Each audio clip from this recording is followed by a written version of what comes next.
Hello everyone, and welcome back to Will It Run. In this episode, we're going to be reviving this ancient piece of Wisconsin technology, an Ariens Sno-Thro. Let's get to it. So, my information on the Sno-Thro is limited. I do know that this was built in either the 60s or the 70s. Looking at the controls, you can see what I mean. Say, for example, you want to turn on the auger, the thing at the front. On a modern snowblower, like our Power Smart here, your auger control is right here. You just press it down. On this Ariens, if you want to engage the auger, you have to go towards the front, disengage the clutch lock, and then twist this, and then lock it. Of course, you want to disengage it, flick this down, twist it, lock it. Definitely interesting. And another thing is the shifter. On this one, the shifter is right here, next to the auger control.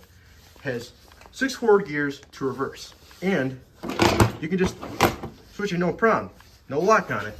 On here, we have 4 forward gears, 1 reverse, and a shift lock. I do know that this had some work done on it because from the factory, these had a steel gas tank. This one is obviously plastic. Now, before I get into starting it, I do know that this thing turns over. But next, I'm gonna check if we got spark. So let's get to it. Getting help from my handy Craftsman toolbox. This thing is awesome. It gives you everything to get the job done. Screwdriver, got that. Allen keys, got that. Whole bunch of sockets, different sizes, got that. Of course, how can you do anything with motors but a classic spanner or wrench? So, let's get into checking for spark. Cap here, grab my pocket.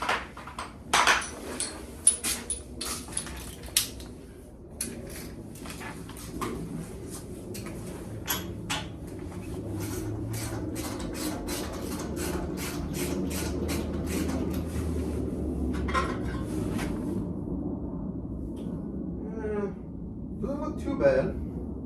Definitely a small spark plug. Take a look at that here. Definitely small. Now, normally they suggest using, like, it'd be best to use 2 people for this, but I'm doing this by myself, so I'm gonna try to see this. Let's get this out of the way. Hold it, and we're gonna pull it.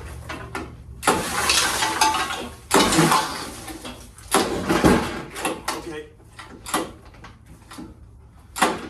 Well, that's interesting. Sometimes this does have problems.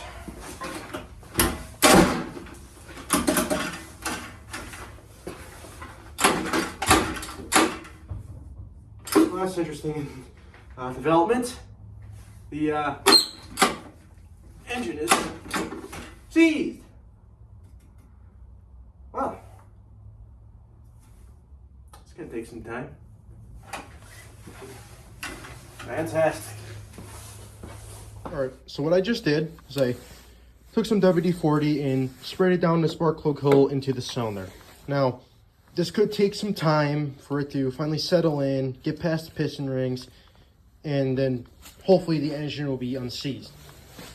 So, next thing up, I am going to take this panel off, gain access to it here, because here's your primer, here is your choke.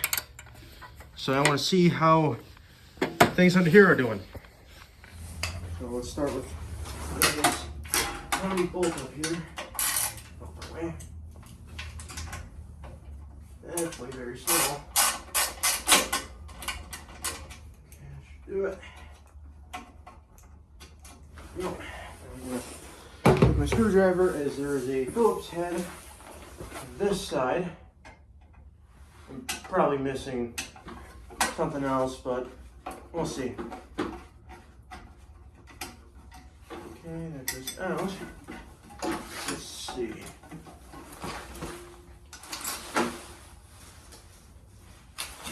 He's probably right here or also holding it in. So let's take those off with primer. But this should replace this panel. Under here is the carburetor. I'd definitely be good to check that and maybe throw some starting fluid on it. Hopefully release it, and this cable's in there. Out of the way. Yeah, that's off. There we go. There's the carb. And the Rogan exhaust. This thing's gonna be loud. Yeah, this thing definitely seen better days, that's for sure. Not even really actually open. Yeah, that's. Well, I mean, it looks like yeah, the throttle still works. That's a good sign. All right. So I think what I need to do is get a head start and remove the carburetor so I can clean it. So let's do that. I'm going to start by removing the primer. Just better access.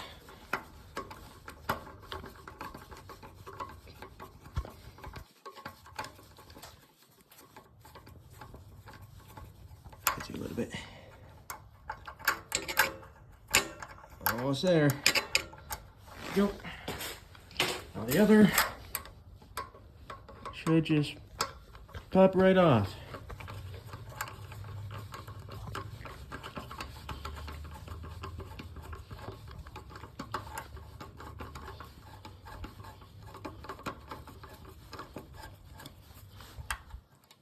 Get it isolated by hand. There we go.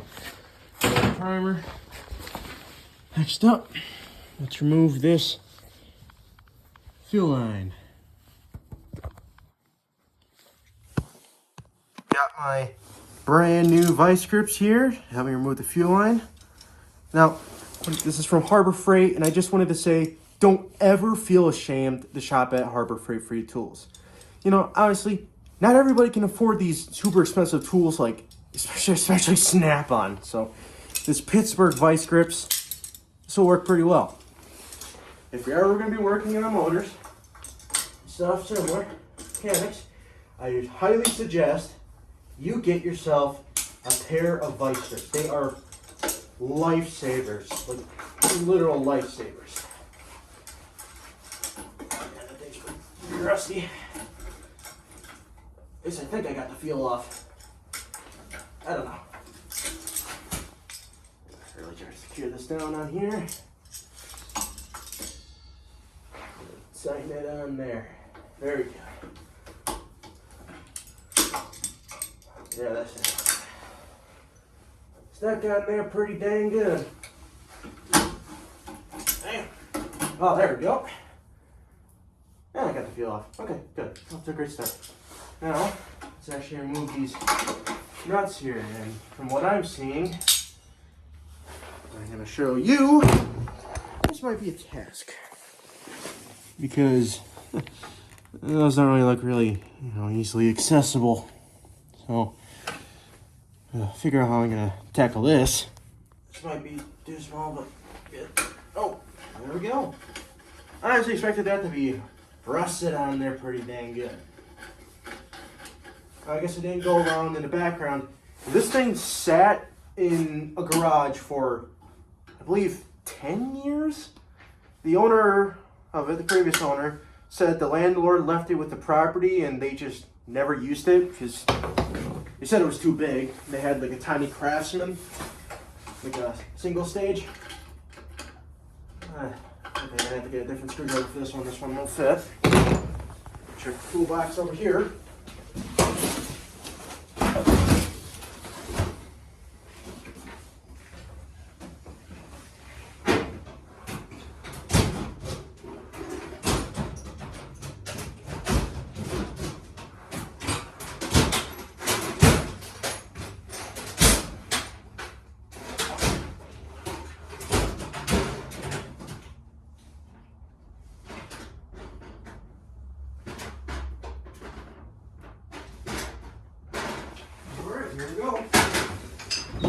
got a Stanley screwdriver.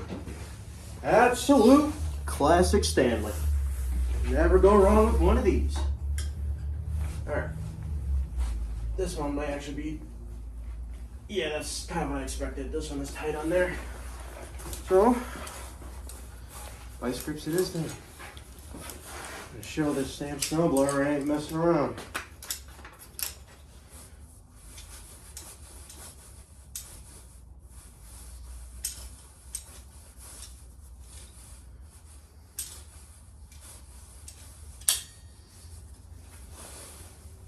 Let's try this.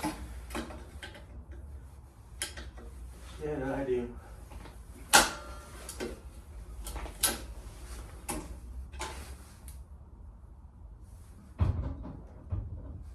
Huh. Well, I just broke that. just cracked a bit of it off. So look at that. Just cracked a bit of it off right there.